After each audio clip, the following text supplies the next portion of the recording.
Dubartiin tun obboleessa ishii badii malee duuti itti murtaa'e baraaruuf waggaa 56 falmatte. Fulbaana darbe manni murtii Jaappaan namni Ihawoo Hakamaataa jedhamu walaba ta'uu wayita murteessu inni gonkumaa hubachuu hin dandeenye. Battala sanas gammachuun hin simanne.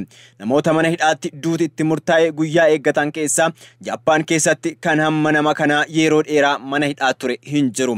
Waggaa 56 bilisa baate jedheeni itti hime inni garuu ni callise jetti. Obboleettiin isaa maanguddoon waggaa 91 Hideko Hakamaataa.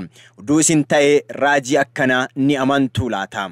Jaapaanitti falmattoonni mirgoota namoomaa kun gocha dhala namaaf hin malleedha jechuun qaata balaaleffachuu eegalan. Kun xiinsammuu hidhamtootaa tuquun dhibee sammuu hamaaf isaan saaxiluu akka ta'es wawwaatan. Ihawoo Hakamaataa umurii isaa walakkaa ol mana hidhaatti yakka hin hojjanneef guyyaa fannifamuusaa eeggachaa dabarseera. Kun isaaf ba'aa guddaadha, baay'ee ulfaataadha. Waggoota hedduuf addunyaa mataasaa keessa turee jira.